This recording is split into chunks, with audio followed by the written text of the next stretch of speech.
Hi, I'm Twyla. I'm Natalie, And this is Twyla and Natalie. where we chat with you about the joys and the pitfalls of being a grown woman. That's right. Every week we do the show, we ask a question, usually a question that applies to our everyday lives. And then we try to find a way to talk through it. And hopefully there's some sort of universal theme that's going on. And we give ourselves a better understanding and hopefully you a better understanding as well. And, well, I felt like we needed to ask this question today. It feels like there's a lot going on right now. Yeah. I feel like we're all in the bit of a whirlwind, as it were, of emotions and trying to process what we see going on around us a lot lately. So I thought this question was super relevant. Are we going to be okay? Deep. Yeah, sometimes we do. Yeah. We might need a shovel before it's all said and done. We dive deep, but when I think about that, and again, there are so many different things going on in the world, in our communities and beyond, that all affect us, and there seems to be a theme, and it's a heavy theme. I feel, and I've given this a lot of thought myself lately because I've been thinking about it, like, wow, this is happening, that is happening, and kids are asking questions that they never asked before. Yeah. And kids are having questions about, they're asking that, are we going to be okay? Yeah. And what brings me peace, the conclusion for me that I've come to is we are. I don't know what that okay is going to look like necessarily, but at the end of the day, all we can do is what we can do. And I think it starts with in our homes, you can either put more crap out into the world and more negativity, or you can put out positivity. Okay. Well, I mean, I agree with that wholeheartedly. I genuinely do. But I tend to, and you know me, if you've known me for more than 5 minutes, you know that I tend to be a fighter first. I jump into the fray. She looks for any reason that will allow her to grab her bat. Yeah, usually. But when we're dealing with sort of situations like this, and we're dealing with sort of the news swirling around us and feeling sort of overwhelmed with information, my head generally goes to two places. First, I try to always gut check with myself, like, why do I feel the way I feel about something? Yeah. And I try really hard to gut check, am I understanding not only my perspective of it, but other people's? Sure. I'm really determined to sort of spend the days that I have here using sort of my brain power to try to do better than I did the day before. No, when you say you mean here, do you mean like when we're doing the show and working, or are you talking life in general? I mean life in general. I mean, sure. I feel like my time on the planet should be spent trying to make it better than I found it. Yeah, exactly. Like I'm privileged to be here on the planet. One day I won't be, and what I hope I leave behind is what I hope happens when I'm gone is that people felt like I did good work and I tried really hard and I did my best, and not, well, I'm glad she's gone because she was just a blight. Well, I love that because it's a responsibility. It's not, you don't just assume that you're entitled to this, that. Yeah. And I think part of having that responsibility then becomes, how am I putting energy out into the world? So we both have kids, and you said it perfectly. There's stuff going on in the world in general, in our communities and in society, that it's difficult to have those conversations with your kids. It's difficult to even want to talk about those kinds of things, but they're seeing it. They're getting exposed to it too. And I always tell people the first step is not to sit down and just start talking to your kids. Yeah. The first step is get right with yourself. Sure. Like, figure out where you're at. Yeah, figure out where you're at. Figure out the information. Like, kids, here's the thing. Kids like facts. They like details. They like, they like context. So if you're going to sit down and talk about difficult things with your kids, don't sit down and assume that because they saw it on the news with you that they get it, that they've absorbed it the way you've absorbed it. They're very much confused by what they see a lot of the time. Or they have, an understanding of it, but they have an understanding that a kid would have, which is intellectually they get the words that are being spoken, but maybe emotionally or viscerally they haven't had enough life experience to understand the rest. Don't you think they pick up on the fear too? Yes. Whether they see it in the media or they, and often I see this so many times with especially younger kids, that kind of, between 8 and 12, you hear them repeating things to their friends as fact that they heard from their parents. Right. And that is their one source. So if they have a parent that's promoting a certain rhetoric that may not be in alignment or completely new to what your kid's never heard it before. Right. Your kid hears it and it's like, what? And I always think that's why it's so important as a parent or as an adult who is a mentor to younger people on any level that you make sure you have your information straight. Understand how you feel about it, but then go out and get real facts to support not your worldview, but but what the situations are breaking down as. Because the thing is, your kids are going to hear stuff from all different kinds of places. I mean, my kids, at the height of, the presidential election, my kids were at school with other kids, hearing kids threaten other, kids of color, saying you're going to get deported and things like that. Which is not language that they would come up with. No. and because kids don't because kids don't always put things in context. Yeah. They, 8 to 13, well, no, I'd say 10 to 13 is the sweet spot for making inappropriate jokes that they think are all funny amongst themselves, but they have no idea that it's like a dart to somebody else's heart. And so I'm always sort of trying to make sure that if I see something, if we're watching something together, if we've read something or we heard something in the news, I don't just sit down and go, okay, children, let's sit down. We're having a lesson now. Yeah, we're going to talk about this. Yeah, because kids love it when you do that. Yeah, they really they really do. My kids eye roll so hard that I'm surprised I ever see what the actual eye color is. I only ever see the whites of their eyes that are rolling. But I'll make a point, like sometimes we'll sit down at dinner and do it. I actually have a lot of these conversations in the car.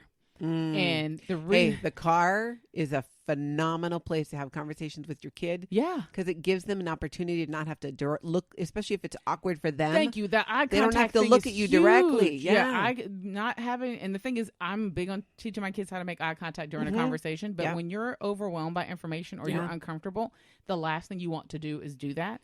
So I I very much let my kids get in the van. We'll be, we drive around. I'll bring something up or say, hey, you know that thing we saw this morning? Yeah. And I'll ask them, like, what did you think? Yeah. And when you do it in the car, it takes out some of the scariness of it. When you tell a kid, two parents are like, okay, we need to sit you guys down and we're going to have a conversation here. So let's turn off the TV. Yeah, let's panic. Sit at the table. You are already setting off alarms in their head. And the worst part is 90% of the time, if you've had that conversation with your kid where you've turned everything off and sat them down, you have told them something really bad. Yeah, it's bad. Somebody died. Somebody died. You're getting a divorce. Yeah, exactly. It's always something super negative. So they're already like, their fight or flight response kicks in. Yeah, put them in the car. That's how I got my son through most of puberty. We had to talk about wet dreams. We drove to McDonald's. Hey, buddy, sometimes when you're sleeping, you might wake up and we're driving along. And that was great for my son. For the record, I am not having any sex talks with my kids in the car. What? Wait a minute. That's the best. Wait, no, that's the best. Wait, no, but then I just realized I think I already did. Yeah, I think the best parenting happens in the car. I mean, most of my best parenting happens in the car. See? Think about it, Twilo. Yeah. It's a thing. Okay. But but half the time when I'm talking to people, I look like I'm really mad and specific. So I probably look like I'm even more so, though. Yeah, but at least then your kids have a little bit of play there. You're not looking directly at them; they're in the back seat. Yeah, they have a chance to avoid me. Yeah, because to your point, when you are sharing something or you're talking about a very volatile topic with your kids, it doesn't mean that you have to set the mood to be doom and gloom. That's true. Because you want them, if your intention is to let them know, hey, to our question, we are going to be okay. Yeah. But you need to know about these things. Now, I will say this. Sometimes, because I think not enough people do this, sometimes you do need to sit your kid down and have a very specific talk about difficult things. Not, yes, you try to make it as comfortable as possible, but you need to sit down and explain that the world works the way it works sometimes. Yeah. I'm a Black woman. I have children who are biracial. They are half Black. My son is now a teenager. We have to have conversations about what it means to be perceived as a Black teenage boy in not just our neighborhood or the town where we live in, but in the country that we live in. Yep. It's important. He's out on his own in the world without me now. And it's important that I have those conversations with my daughters. It's important that, we also have very specific, like we have had specific sit down talks with our kids where we go, let's talk about racism. Because you think you know what it is because you hear me and Daddy talk about it or you hear us talk about it on the phone, but we don't really talk to you about it.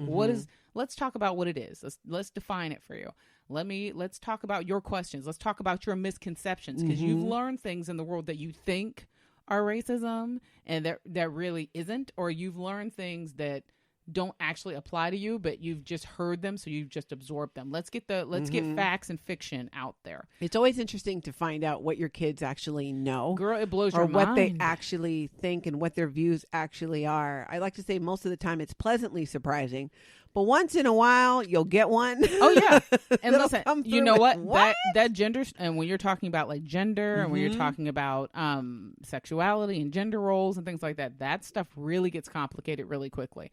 You know, just the idea that sometimes your kids are interpreting what you've been telling them in a very different way than you intended. Yeah. It's really important. Like you know me, I'm a fairly modest person. I dress pretty modestly. I'm all about, you know, respecting yourself, respecting your body. And one of my daughters really absorbed that to mean that you should never show skin ever.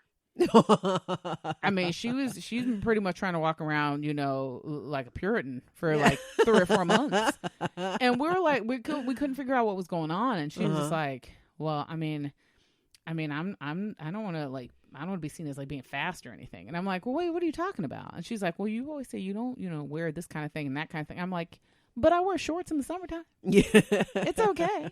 You know, but it was a very... Well, and wearing shorts is not a signal of I'm fast. Is that what they call it now, that you're fast? No, I call it being fast. I was going to say, because I think we used that word growing up. Yeah, we did. And my kids I've never heard a kid today. They use it. Well, but only because I use it. In your house. Yeah, so it was like the shorthand. I think today it's puts out. Yeah. I'm not sure. No, it's way worse. It's not? It's way worse. It is? We'll talk about that off air. I don't want to be explicit on this one. But that's important too. Is like understanding how they're absorbing information. Yeah. And making sure that you're making sure you're sensitive to that, because very much so you want your kids to know how to think for themselves. You don't want to tell them how to think. But it can be hard when you have a very heartfelt and passionate sort of point of view to explain to someone why, especially a child, why you feel this way, but that they still get to choose how they feel about it. Yeah, and I think that's the biggest number one thing we can share with our kids when we are sharing our views as parents and giving them an opportunity to view both sides of an issue. Even if it's me, I believe even with religion. My kids may not grow up to share my spiritual beliefs. They may have different ones. But I think the way we present it and giving them that opportunity to ask questions and be open, they're then going to go out and not walk up to somebody and say, well, you're an idiot because you believe X, but I believe Y. Right, absolutely. Where you can respectfully disagree on something. Exactly. And that you're not supposed to really necessarily spend your time trying to move somebody in your direction. You're supposed to be spending your time trying to help understand why people are the way they are, why they think the way they think, and coexist with them. Or live by example. And I think that's how we've gotten into a lot of the trouble and the problem and the conflict we're seeing today in the world, and why we're having this conversation is there's not enough of that. There's not enough of... You know, if I eat meat and you don't eat meat, it doesn't matter. Yeah, it's fine. I'm not threatened by the fact that you don't eat meat, and you're not threatened by the fact that I eat meat. Right. It's on so many levels. And I think there's too much of that happening even in our households, where it's being reflected now. These kids are growing up and they're being involved in the world. And there's people who are long past growing up who are doing it. There's no compassion. Well, and I think compassion is a really big part of this that we've all kind of lost track of. Like the main thing I try to teach my kids all the time, and I try really hard to live it by example. And before you email me, I know I talk about carrying a bat around all the time. That is a last resort. But I try very hard in my everyday to remember to be kind, that kindness matters, and that if you lead with kindness, you never need to use the bat. But I mean, it's important. I think we've kind of become this really isolated society. We've become this more, I think, generally lonely society. So when you're alone with your thoughts, or you feel alone in a crowd all of the time, you kind of turn inward, and the only thoughts you have are your own thoughts to turn on. Yeah, and think about, Twyla, what creates those feelings of, and I just read an article the other day about how people who are lonely are at a higher risk of dying than people with obesity. Yeah. You know, well, what separates us out? How did we get to this point where we are so separated? And I personally believe it has a lot to do with, we did it. When we see ourselves as different and separate from somebody else, that's when we create that separation. We're all human beings. Right. So even I always tell people to be careful when they do that, because I always say, yes, I'm absolutely a human being. I want to teach my children to be good humans, but I want my children to be good humans who value people for the individual things that they have. Oh, exactly. I'm not saying we're all the same. No, people should recognize differences, but I'm saying my needs and desires shouldn't somehow take importance over somebody else's by virtue of either something I have by virtue or something that it's about yours. me. Yeah, exactly. Absolutely. Now, and I get, I suppose this is probably a good way to segue this is, sort of away from children a little bit, in that I feel like I have found myself more and more not having to have these conversations of how we're coping and what you're thinking about and how to move forward with kids. I'm having them with adults. Yeah, that's kind of like the shocking full thing. tilt, full grown, we've been through some stuff, adults. Yeah. Where they're just like, I don't know how to cope with this. I don't know how to handle this. How did we even know this was a thing? And I'm my first thought is always like, okay, look. I mean, is it, it's Tuesday, so am I going to be the black educator today, or am I not going to be the black educator today? And I think sometimes I very much, just for my own self-care, and we'll talk a little bit about self-care later on, sometimes I just choose not to do it. Sometimes I just go, hey, listen, we're not having this talk today. Yeah. Hey, listen, don't share that with me. Don't share those awful images that you saw on social media with me and say, I can't believe this. Can you believe this? Guess what? I can believe it. I live some of it. There are people I love dearly who have lived worse of it.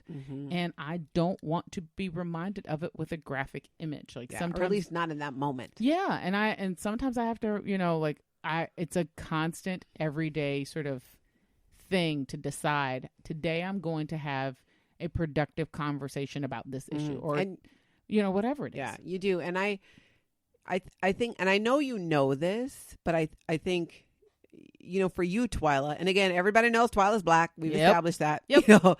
So your family, you have a family history. Yes. And your family have dealt with issues that there's all this history of it happening again and again and again and again. Be it injustices, racism, whatever it is.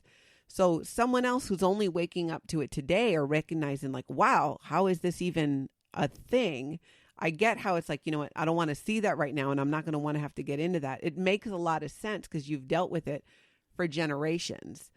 I've never really looked at that. Well, it's got to be hard to then stop and go, well, I don't want to, like you said, be the black educator today and have to explain this.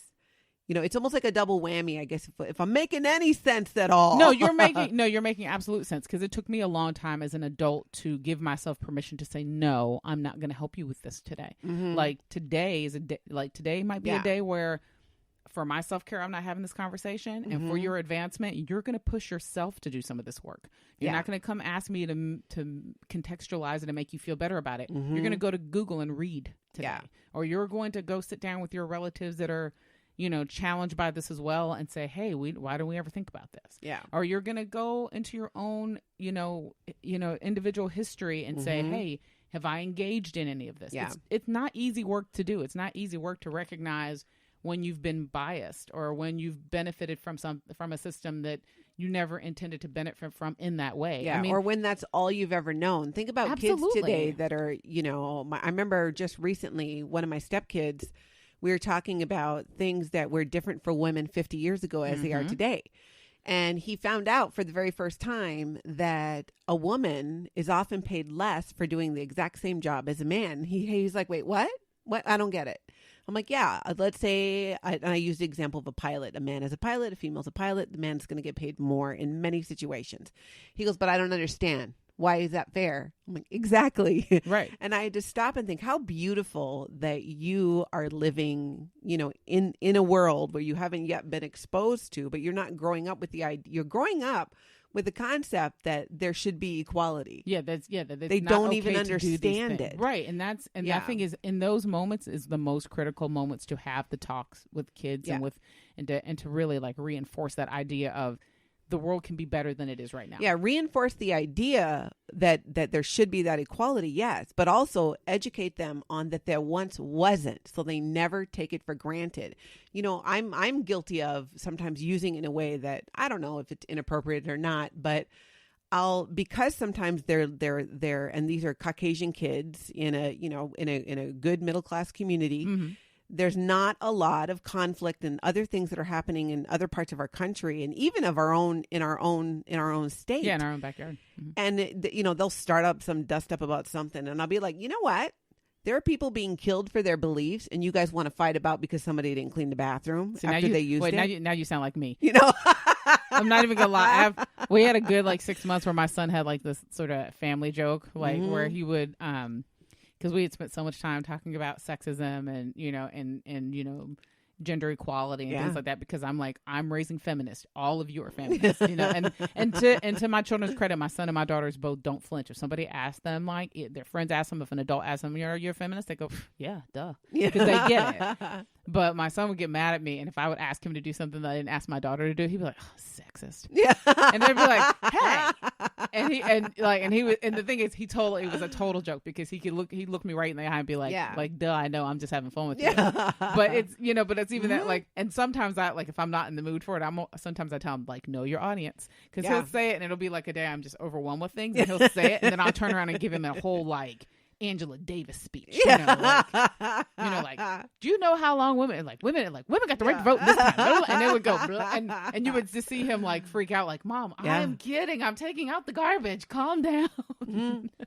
So I mean, I really appreciate that exists, that the opportunity for that exists. I just feel like, and especially as a mom, because I don't think this is something that weighed on me as much before, is that I purposely spend a lot of time with my kids on this. Yeah. So when I'm trying to focus that energy here, sort of on the growth of good human beings, as I call it, and you're somebody who knows me, or you work with me, or you're a friend of mine, and you're struggling over here, I do want to be supportive of that. Yeah. It's just, there's a difference between me being supportive of you getting there and understanding what's going on, and you doing the work to get there. Yeah. I'm not supposed to actually spoon feed it to you. You know, you're not a baby bird. Yeah. You can go, Google is your girlfriend. She has a lot of great information, or just sort of taking the initiative yourself of looking into, doing some self-reflection. I do a lot of self-reflection. I do that. I spend a lot of time doing inner work going, am I being fair? Yeah. Am I being thoughtful? Yeah. Am I being respectful? And everybody should be doing that work. Not everybody's doing it the way they should, but I would hope that people do it more often than less often. Do you think that some of the conflict and the things we're seeing in the news today that are just becoming way too common, there's a lot of backlash about it from all fronts, from all different areas. And I'm curious about then if there isn't a level of resentment, or I don't know if you call it resentment or upset, to come from somebody more with your background and your family history, and to know what your family's gone through for generations and what your struggles were, and to have a different perspective of someone who's kind of new to the table and going, wow, who didn't grow up in that, whose family never experienced of it, but now they're learning of it and they're outraged. So you're asking me, am I mad at white people for just figuring it out now? Yes. Sometimes.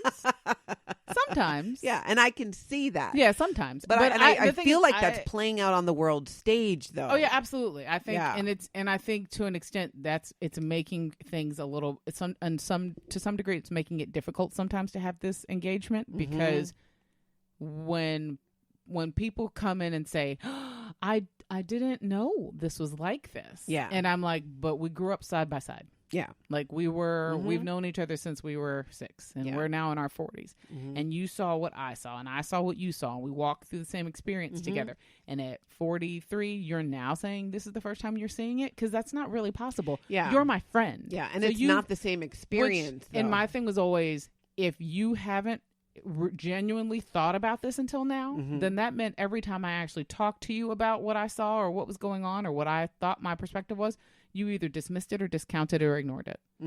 And that's the resentment doesn't come from you not knowing. Yeah. It comes from you not acknowledging that it's always I tried to tell you. Yeah, that it's always been right here, but you didn't really engage with it. And I think I think that's accurate. I think that's valid, that people are resentful. But here's the thing.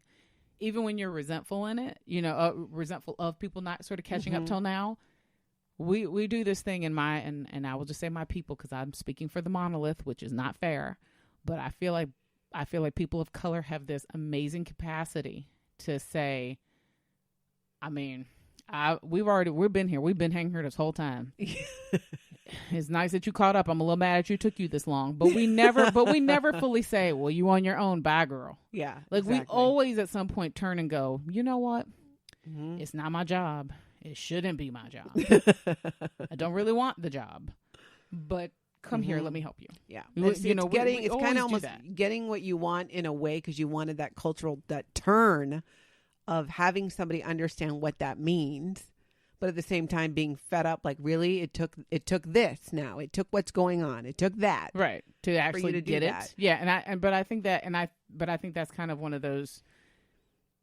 The world can't get better if everybody's not trying, and sometimes that means some people are doing more than others. Yeah.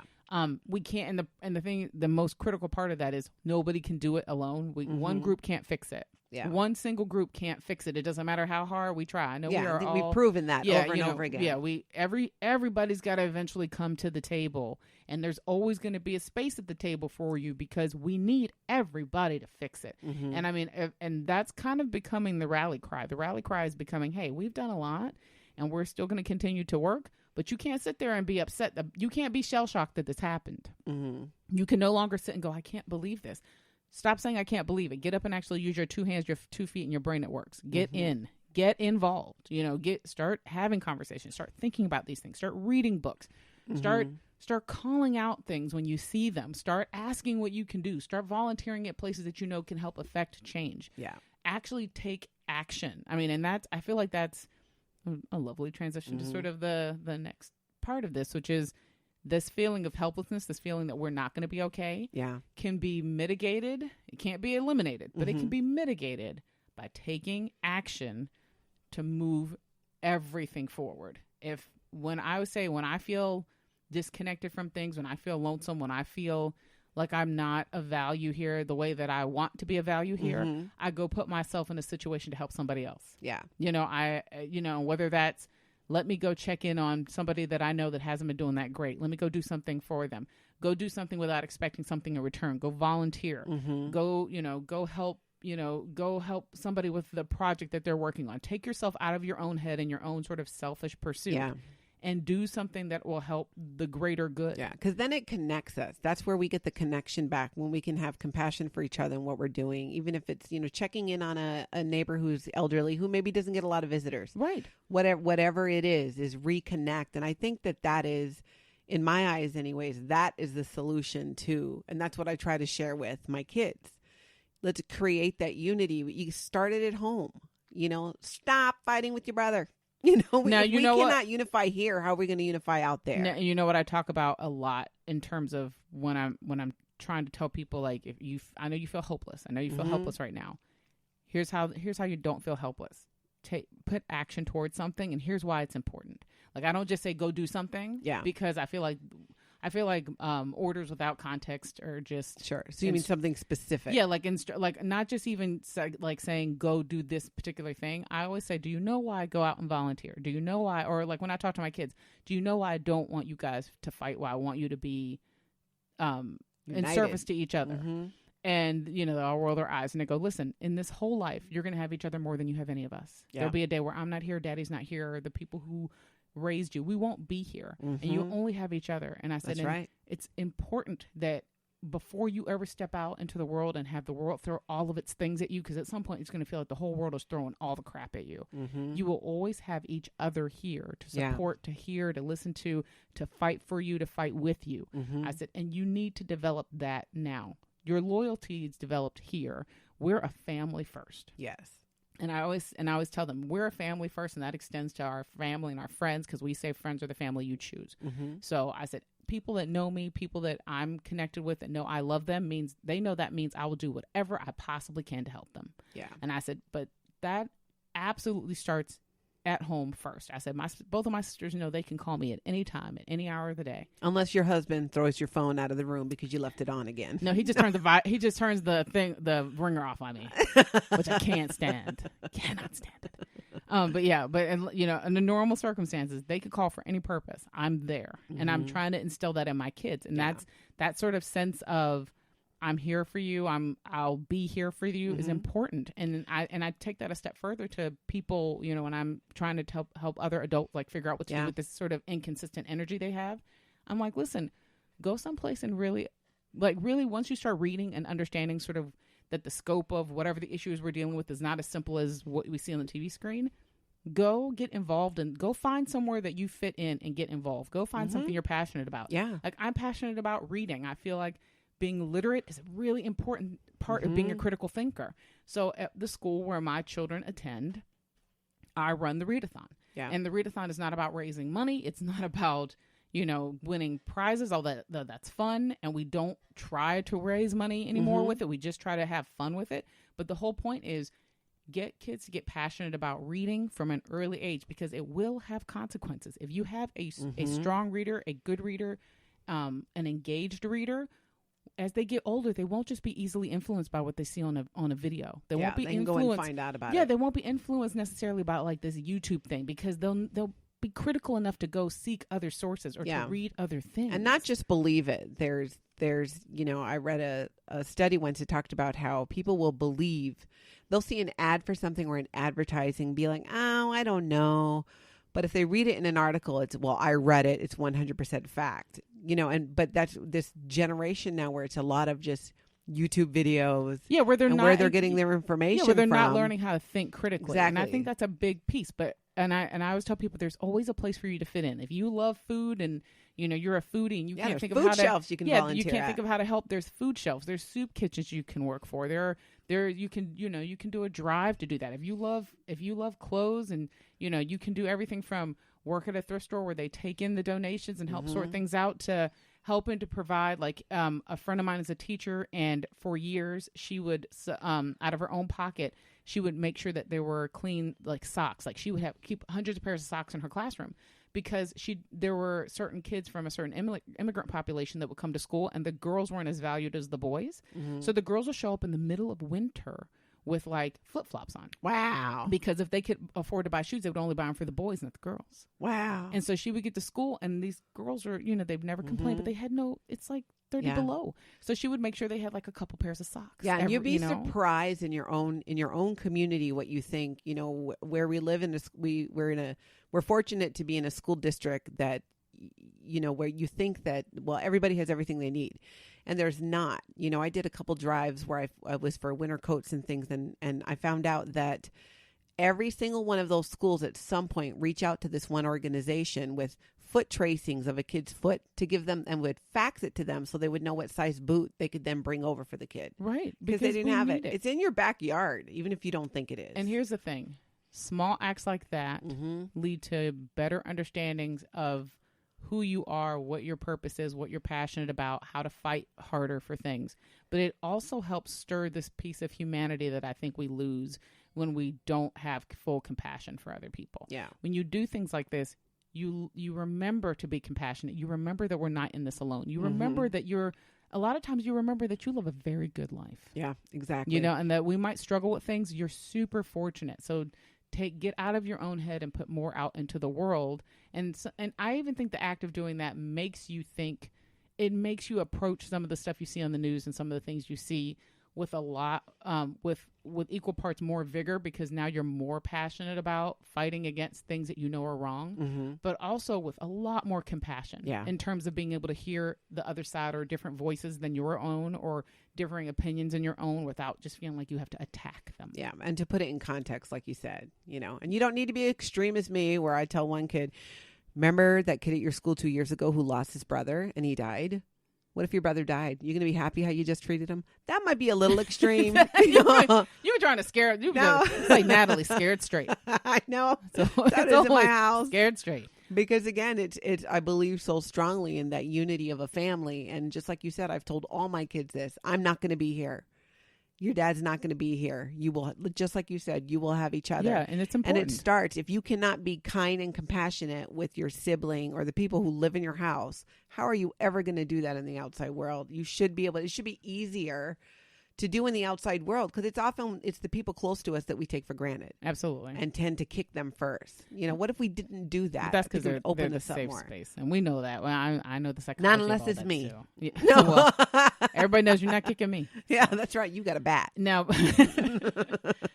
before we wrap this discussion up, I do want to talk a little bit about the idea of self-care, because I think that's very, very important. I think what you don't realize when you live in a sort of 24-hour news cycle, and we are an absolute news cycle all day, all night, 24/7. If you want access to information, you have it. Yeah. And sometimes the information you have access to is so overwhelming, or it's so disturbing, or it's so upsetting.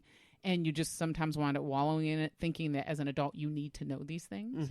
I think you need to also really know when to step back and away, and how to step back and away from it. So not get overwhelmed or be kind of taking it constant. It's like getting constant bad news. Yeah. And you will it constantly taking in what you think of as something that's upsetting or disturbing to you will weigh on weigh on your spirit. It'll weigh on your person. Yeah. And especially if you're not doing something to make it feel like you're being able to do something. Right. Imagine being in this sort of isolated, like where people are lonelier than they used to be. You spend a lot of time sort of in your own head. We don't socialize. We don't have that sense of community like we used to have. And then you've got your phone, your tablet, and your cable news, and your computer, and every time you're on any of those things, you get an alert, or the first thing that pops up when you type in the search engine is, this many dead, this person, this thing blew up here, this negative thing is happening now, and you just keep absorbing it and absorbing it and absorbing it, and you don't really know how to shut it off, and you think because you're a responsible adult you need to know these things. And I will say that I think that's even back to the discussion we were having earlier about sort of new people coming on board and the allies just figuring out that they're now a part of this. You will sometimes spin yourself out trying to absorb all the stuff you think you missed. Like, how did I not know this? I gotta get together. I gotta get woke. And then all of a sudden you have now like completely overwhelmed yourself, and now you're freaking out. So what do you do to pull back? I'm a huge advocate, which is funny because when people meet me, they know I am a serious person, but but I am equal parts passionate about the things that are just completely frivolous that I enjoy for the sake of enjoying them. And I enjoy those things with abandon, and I don't ever apologize. When people are like, "Oh, what's your guilty pleasure?" I have no guilty pleasures. I only have pleasures. No guilt. Yeah, there's no guilt. So, and if you've met me, you know me for more than 5 minutes. You know I love a good boy band. I do. Better yet, a Korean boy band. Amen, sister. I have my iTunes is chock-a-block full of all iteration of boy band from all points of history. They make me happy. The songs are frivolous. They're simple. They're simplistic. 15-year-old boys who haven't hit puberty, who sing high-pitched, are like my happy place. And I will happily watch videos where choreographed dancing and slow winks to the camera to the girls make me happy. There's nothing wrong with that. And sometimes when I get overwhelmed with this, I just put on my headphones, I'll go do my housework, and I will just pump my ears full of completely frivolous, pop music. I love pop music for just that purpose. So I think what you're saying is, we want to be aware and educated of what's happening in the world around us. Yeah, don't be oblivious. We want to take action in our own communities, and it starts at home to put more joy and compassion out into the world by helping somebody else. Yep. And we want to find what brings us joy, or what is the flip side of that, with the bad news and the things that are going on. For me, it's reading books about the zombie apocalypse. That's true. Your happy place is darker than my happy place. I know. Isn't that kind of ironic, actually, that my happy place has to do more with horror films? That just occurred to me that horror books. That is so funny that it has just occurred to me that I spend a lot of my day. I told you I'm a reformed pessimist. I used to think that the glass is half empty with a crack in it and the water's leaking on the table.